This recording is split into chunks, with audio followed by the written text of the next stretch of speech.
And then Nick Aldis was in his office with CM Punk.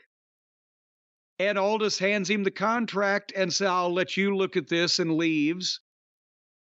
And that's what I mentioned before. And we're not going to see Punk be the anti-authority guy. He may be anti-authority, but he's not going to be physically abusing Aldis.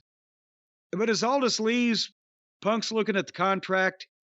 Cody walks in. And they're kind of standing there looking at each other. Cody said, well, it sounds like to finish your story, you need to win the Royal Rumble. Yeah. Cody said, that's interesting. And Cody offers his hand and says, welcome back, old friend. And Punk shakes it. And they wouldn't be having these conversations if it wasn't going to mean something. But we don't know what yet, or how, or in what form or fashion. And then they continued that. Before you comment on this, LA Knight and Orton were in the back.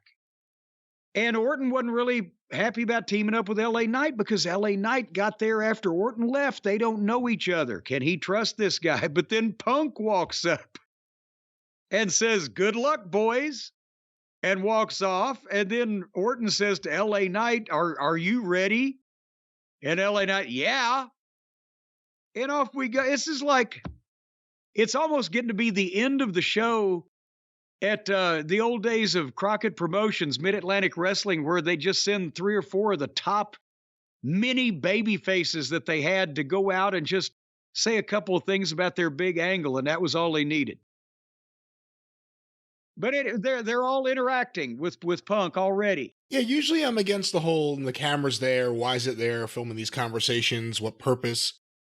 Makes sense here. CM Punk's in the back, follow him with a camera. There you go. See what he does, who he hits. They've done nothing but build up intrigue with Punk and everyone. He's aligned himself with no one, even the people that he's literally either called or been referred to as a friend by, like Cody. There's a tense, not awkwardness, but a tense feeling there. Yes, and when he says that a lot of the people who have welcomed him back also realize he's now in their way. And the good thing is it's not AEW, WWE. We'll draw this out, hopefully not too long.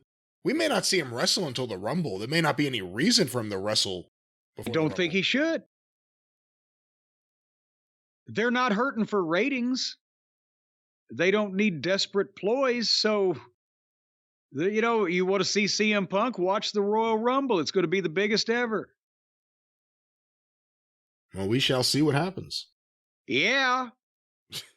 Well, anyway, so